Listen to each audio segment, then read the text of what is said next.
Good evening. Tonight, more on the Northern Irish question. With me is Patricia Davidson. Patricia is press officer for the Ulster Executive Provisional Sinn Féin. Sinn Féin is a political wing of the Republican movement. Patricia is an office manager for a local doctor in Belfast. Also with me is Mary McNicholl. Mary is secretary of United Brooklyn Irish. She is a member of the Northern Irish Aid. Mary works closely with the Irish National Caucus. The caucus is a coalition of 37 major Irish-American organizations. Welcome to both of you. Thank you, Sandra. Patricia, one of the major issues seems to be, at least in this country, is the fact that there are people who are saying, do not send any more money to Northern Ireland because it is going for guns and bombs. Would you want to comment on that? Well, that is a totally inaccurate statement. When one takes into consideration that there are over 2,000 political prisoners being held in Ireland, England and America, the money that Northern Aid would send to Ireland is for the support of the dependents of those prisoners, and something in the region of $64,000 per week is paid to the dependents of people who are in prison. So what Northern Aid would send would only be a small drop in the ocean of that amount of money per week. And that money is going to those families that's coming The from money here? is going to those families. In some cases, many children are involved when their fathers are imprisoned. Now, you mentioned political prisoners. You said Ireland, England and America. That is correct. What about the political prisoners here? They are also supported in exactly the same way. Their families, I mean, they're supported in exactly the same way as they're supported in England and in Ireland. Mary, who are those political prisoners here? Well, one of them has just been released, Harry Hillig, and another one is going to be released on the 4th, I believe, of April. Jim Conlon from Belfast. In fact, they were ready to deport him, but there was such an outcry from all over the United States that the deportation proceedings were dropped. So he's going to be released on the 4th of April. I am not quite sure if the other's name is Sandra. There are several others. Well, I just mentioned it because I think there are people who aren't aware that I'm sure there are political prisoners here. Yes, and Jim Conlon was sentenced for conspiracy to send arms. I think you were wondering about that. Patricia, there are essentially two peace movements in Northeast Ireland. You really don't like to say Northern Ireland. No, the north of Ireland, or the 6 counties, is more preferable to Northern Ireland. And one is the Republican movement, which you are a member. That's right. And the other is the movement started by Betty Williams and Mairead Corrigan. That's correct. And I'd like to talk to you about the different philosophies of the two movements. Well, the peace movement, as formed in August 1976, has no foundation as such. It owes its allegiance to the continued rule in Ireland of Britain, and as such has nothing to offer the people in terms of a lasting and a permanent peace. Now, the peace that we envisage in the Republican movement would be a peace with justice, but justice based on the freedom of Ireland from England. And this can only be gained by England pulling her stocks and going. If peace were gained by the peace movement, it would only be a recipe for further strife in another 10 years. There has been rebellion and war in Ireland these 800 years. So the peace movement, if they gain peace at their price, it will only be a temporary measure, whereas what we're looking for is the British to withdraw, the communities to get together, and a lasting and permanent peace based on freedom. Essentially, the difference is that you have a policy and they do not, or program rather than a policy. Policy isn't quite correct. On the face of it, that is exactly right. That is right. Let's talk a little bit about your policy. For instance, are you in favour of unification? We are in favour of unification of the whole of Ireland, turning it into the country that it once was, 32 counties. That is what we envisage, and our programme for that is called Erin, which is the new Ireland. That is the dissemination of the 2 states, 6 counties and 26 counties, and putting in its place a 32 county Ireland, elected by the whole people, not by 2 states within the one country. And that can only be gained by the British withdrawing.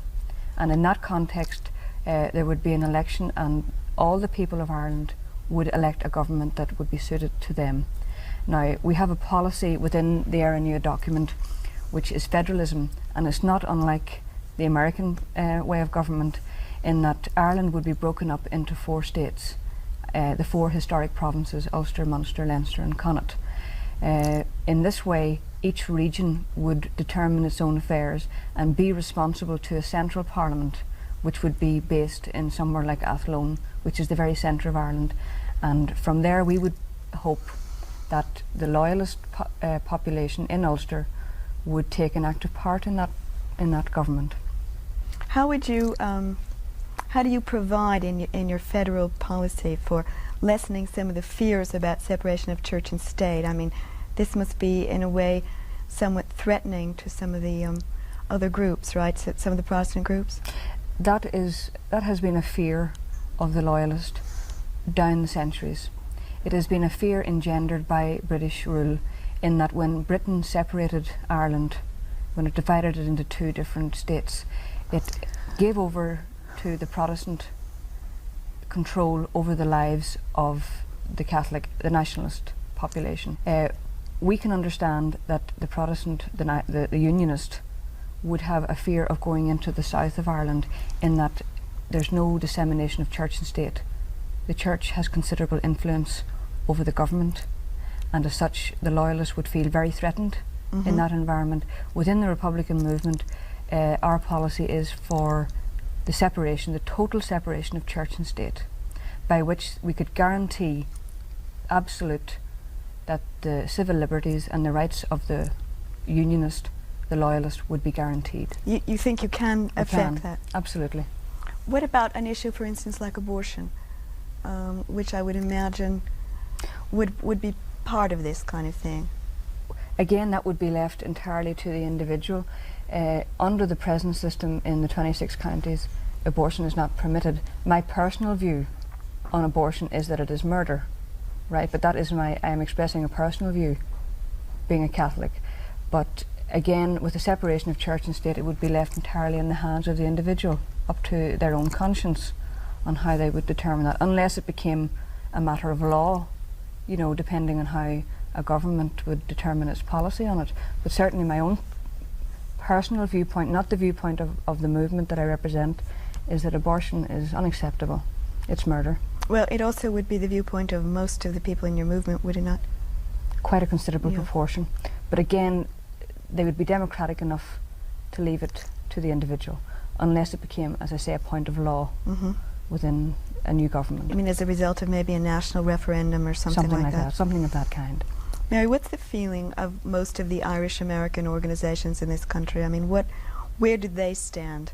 And I know you can't speak for them officially, but you certainly work with them closely and you know what their policies are. Yes, well, I know quite a lot of Irish Americans, and we're all very closely tied in with what's happening, because most of us, this is our homeland. We'll never forget that it is, and how much our people have suffered during the years. And we feel if this struggle is not going to be ended right now, God knows when it will be ended. Our children will have to take up the fight. The following generation will have to take up the fight, as has happened throughout history. Every generation has been, since the 1798 rebellion, I believe it was, there's been an uprising approximately every 10 years or so. Do most of the organizations in, say, the caucus support the federal policy, would you say? We support Sinn Féin. I can only speak for myself again. I support Sinn Féin 100%. Patricia, you must have some reading. I mean, you've been in this country and you know what kind of support you have. Well, certainly the people that I have met, I was out here in October last year, and I've been out from the 12th of March this year, and certainly the people that I have met leaves me in no doubt as to the support that the struggle has in Ireland. It has unqualified support from any grouping that I have met, any Irish grouping that I've met here, the caucus, Northern Aid, United Brooklyn Irish. You know, the support that we have, I think the struggle will soon be over. Would it be fair to say that the majority support you? I would say so, yes. Yeah. Certainly the majority of the people that I've met support, all of them indeed. Mary, you help raise money. Yes. something like that. What happens when someone comes along and says, don't send money? And it has made us very resentful, because we know, I found it out for myself. I went home and found out myself where the money was going to. Talked with a lot of people who were almost totally supported by the money coming through Uncommon Corach, through Irish Northern Aid especially. And this is the group that I work with most often. One of the things that's difficult, Patricia, is when Americans talk about what's happening in Northern Ireland, is there's a tremendous confusion in terms, and it's usually brought down to Protestant versus Catholic, or Catholic versus Protestant, and that's really very inaccurate, isn't it? It's inaccurate from the point of view that we might as well be Jews and Arabs, or Muslims and Buddhists. The British, whenever they divided the country, they looked at the proportion of the peoples there, right? They found that in 6 counties, now Ulster, as the Loyalist recognises it, is 6 counties, but the historic province has 9 counties. Now, the British, recognising that they were going to have a power hold in the north of Ireland, took 6 counties away from the 32, and they gave over to the million Protestant who are known as Loyalists. They gave over to them complete rule over that 6 counties, and this is how they have used the 2 communities, one to suppress the other, in order for the British to maintain their own interests. So it wouldn't have mattered whether they were black or white, yellow or green. It was immaterial to the British. They used what was there, that was the inhabitants of the country, one to suppress the other, and it didn't matter. To us, it's not a sectarian war. To us, it's a war to evict the British intruder from our country. So really, more proper terms would be nationalist and unionist. Nationalist and unionist, nationalist and loyalist would be a more proper term. Is part of your federal policy getting the British to withdraw from Northern Ireland immediately? No, the 3 basic demands of the Republican movement, which have been repeated time and time again, indeed they were the subject of 2 bilateral truces with the British government, are 1, a phased orderly withdrawal of the British Army and administration. Now that could be in terms of years, depending on how long it would take for the British to extricate themselves, right? The second one would be an amnesty for all political prisoners, which would come in any event if the British withdraw. That would be automatic. And the third one, which would be thereafter, would be the self-determination of the Irish people. Is it possible that the British will withdraw from Northern Ireland? I mean, do you have any sign that that might be going to happen? There's absolutely no doubt that they're withdrawing at this moment. But the problem with the way that they're doing it at the present time is that they're taking out some of their soldiers, right? The troop levels have been reduced from about 15,000 to about 9,000. They are rearming the RUC and increasing the strength of the UDR. Now what we want is for the British to give us... You probably better say... The UDR is the Ulster Defence Regiment, which is another name for the paramilitary ultra-loyalist B specials, right? They are being armed at this moment by the British government. Now, what we want the British to do is to give us a public declaration of their intention to leave. Now, this will create a climate whereby the loyalist will realise that he can no longer depend on the British for support, and that he will have to look to his nationalist brother to get round a table and talk it out and decide where Ireland is going without the British. But while the British drag their heels on the question of publicly declaring themselves to leave, the agony that is Ireland today will be prolonged, and the deaths will go on, because the loyalists will hold on to that last glimmer that the British are going to stay. But we see the signs that they're going. Let's talk a little bit about the IRA. One of the things that kept running through our conversations earlier was the misinformation that we're all getting and the distortion. And one of the things, before we get into the distortion, that I'd like to talk about is the image of the IRA in this country. And it's, if you'll pardon me for saying so, it's a bad image. We hear about the IRA killing, bombing, that kind of thing. And that's mostly what we hear about. Well, that certainly is how the propaganda machine has worded the IRA right from the beginning of time, but if there was no British in Ireland, there would be no IRA. And that is the basic, it's putting it in a very simplified form, but if there was no British in Ireland, i.e. their army and their administration, there would be no need for the IRA. The IRA are a direct result of British violence in Ireland. The British came to Ireland in violence, they have maintained the state in violence, and the IRA is a direct product of that institutionalised violence. What about the charges that the IRA is responsible for the deaths of innocent people? Well, although I wouldn't profess to speak on behalf, I have done some very careful studies of deaths in the north of Ireland from 1968. And whilst it's not always nice to categorise people who are dead, my facts and figures have proven beyond all doubt that 75 to 80% of the deaths from 1969 have been caused as a direct result of British involvement, i.e. British soldiers have killed people or their loyalist paramilitary organisations have killed people. The IRA have been responsible for deaths, and they would not hide that fact themselves, but they have minimised and they have tried to minimise casualties as far as possible. Indeed, many of the casualties are themselves. Mary, you have an example of some of our misinformation. You mean the distortion in the media when right. it does come across at all? Well, one example I had when I called up Associated Press to give them an item of information that came through from Sinn Féin in Belfast. They said, we cannot accept that news except it comes through London, who we know in turn get it from Lisburn, outside Belfast, which is the British Army headquarters. So that sounds kind of, you know, blatantly biased to me, taking one side only. And then another example is on how they distort the news or kill it. Peter Martin is a CBS correspondent in Belfast, and at a recent press conference here in the United States, someone asked him, why are we not getting the news of British torture from Ireland? And he said, well, I have sent several reports on it, but it has been killed in New York.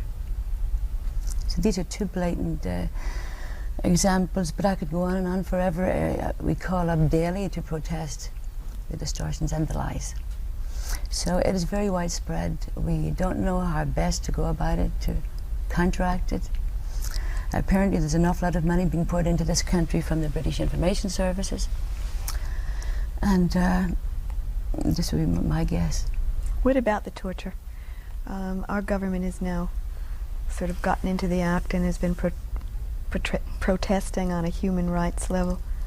Yeah, well, Mr. Carter, your president, has actually come out, and recently in Massachusetts, I think Mary has some information on that, he has come out and spoke about the torture, the deprivation of human rights in the north of Ireland, and certainly we are very glad to see that someone of his calibre has come forward. We hope that it will be sustained and that it will have some effect, although I personally do not believe that it will have any effect, because the British have been proven guilty of torture at Strasbourg and have actually publicly admitted the torture. Their Defence Secretary, Sam Silkin, has said he's made a promise to be a very good boy and there'll be no more torture, but this torture is going on day and daily.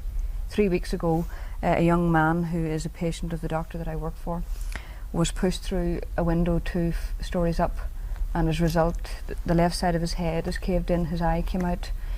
I don't know whether he's dead or not yet. I haven't heard any news from home, but this is the torture that goes on day and daily. And they have a new system of detention by which very young people are detained for 7 days. Well, on what grounds are they picked up? They're picked up on suspicion of being a member of an illegal organisation. That is the general term used, being a member of an illegal organisation, i.e. a member of the IRA. Mostly this act is applied to the nationalist community. Very rarely is it applied to the loyalist community. In fact, I have never heard of any cases of it being applied to the loyalist community. But it means that a child, someone say 16, 17 years of age, is taken into custody and is held there incommunicado for 7 days and is interrogated non-stop for 7 days, and after which any child will be willing to sign his name to any confession. I have no doubt about that. Have you ever been arrested? I was sentenced on one occasion to suspend a sentence for having illegal documents, things like that. Purely political charges. But I certainly have no qualms about supporting the Republican movement. I support them to the hilt, and the British know that well. Well, do you think, you say the torture is continuing now, and you have, first-hand information about that? Well, anybody that is charged, anybody that is arrested and goes into a detention centre physically fit, like myself at this moment, I'm physically fit, and ends up being charged while in bed in hospital, something has to have gone wrong in the interim period. Would you agree? Are you talking about Maura Drum? No, I'm not only talking about Maura Drum, I'm talking about young people that are being charged in mental institutions. We had recently 2 cases of 2 young boys in Lurgan, and both were charged at a hospital bedside with an offence. Well, now they went into the detention centre physically fit, and they ended up in a mental institution. So what went on in the interim period? This is daily life in the north of Ireland. We have people in Derry being gassed before interrogation to make them more amenable to the questions being put to them. What about Maura Drum? I think a lot of people don't really understand what happened to her. Well, Maura Drum was arrested after a parade, what the RUC, that's the Royal Ulster Constabulary, it's a Gestapo-type fascist police force. They arrested her and were attempting to charge her with taking part in an illegal parade, i.e. the parade took part without them knowing about it. That's what they call it, an illegal parade. She was held under the 7-day detention act, and it totally destroyed her physically. And as a result of that, and also an eye problem that she had, she ended up in hospital, a worn out shell. That's the only way I can describe her. I saw her the night before she was killed, and she said that she would never get over that 7 days detention. So if a child of 16, 17, 18 has to go through that 7 days, well, one can only imagine what their minds must be like. What defence do you have against this kind of None. thing? Just to be careful? Against that detention? Yes. None. None. Absolutely none. Just don't get picked up to begin with. Well, you can't avoid that unless you sleep out of your home. And if you sleep out of your home, you've something to hide. So you might as well not bother. There is no defence against it, and you have absolutely no rights whatsoever under it. Under the Act, you have no rights. So a lawyer doesn't help? No. A lawyer, a doctor, a priest, solicitor, visitors, no one sees you but your interrogators. And could this happen to anyone, or? Anyone. North or south of the border. South also? South also, yes. Very much so. Mary, you wanted to talk about a statement that Carter made when he was a candidate? Yes, that was before he became president. His remarks before the Irish National Caucus in Pittsburgh on October 27th, in which he said, "The world knows that it is a mistake for our country's government to stand quiet on the struggle of the Irish for peace, for the respect of human rights and for unifying Ireland." Now, we hold great faith in President Carter. We're waiting and hoping that he does move in this area. He has spoken out in human rights in the Soviet Union, in Chile, etc. But I just heard yesterday that he did speak out in Massachusetts 2 weeks ago. He mentioned the deprivation of human rights in Northeast Ireland. So we hope our hope is high. And on that subject, congressional hearings are being called for by the Irish American community. Toward what end, Mary? What do you expect to accomplish? On the deprivation of human rights in Ireland, in Northeast Ireland. And these are being backed up by many congressmen and women. And they're still coming in, they're still adding their names to it, so hopefully we'll have these open hearings because there's a dire need for them. We feel convinced that when the American people have all the evidence laid out there in front of them, and all the reports come in, that they will give us much more support in our struggle towards unifying Ireland, getting the British out, and that the suffering of our people will come to an end very shortly. Patricia, I've heard an awful lot about what daily life in Belfast is like. And, well, it's hard really to describe it, but it's much the same as life here. I mean, there is obviously the danger with bombs, with the British Army, with the loyalist sectarian assassinations. I mean, that has become a very real fact of life, but it doesn't deter the people living life. They live it as normally as they can, considering the circumstances in which they live it. And I think they live a full life. But we would like to see peace. We've heard about, you know, tremendous poverty. We've heard about crime. We've heard about alcoholism. We've heard about wife beating, that kind of thing. Poverty is not a problem. People obviously can always do with more. You know, they can always do with more money, more luxuries, things like that. But outright poverty, people starving to death, is not a real fact of life in Ireland. South, I have heard of some cases, but they're so minute, they're not even worth considering. Crime, real crime, outside of the political arena, was virtually non-existent when one relates it to other countries in the world which do have a very high incidence of crime. Things like rape, murder for gain or murder for passion, that type of thing, was very, very little of that type of crime. Drug pushing, drug taking, virtually non-existent. Ireland as a whole has been relatively free of that type of crime. Unfortunately, with each reason to try and get rid of the British, there is a certain element of violence, but it is not from a purely self-centred, selfish point of view, which most of the violence is throughout the world. And we have not been suffering a great deal of that type of violence. So we are getting a somewhat distorted view. Patricia, we're out of time. And Mary, thank you very much. Thank you, Sandra. Thank you for watching, and good night.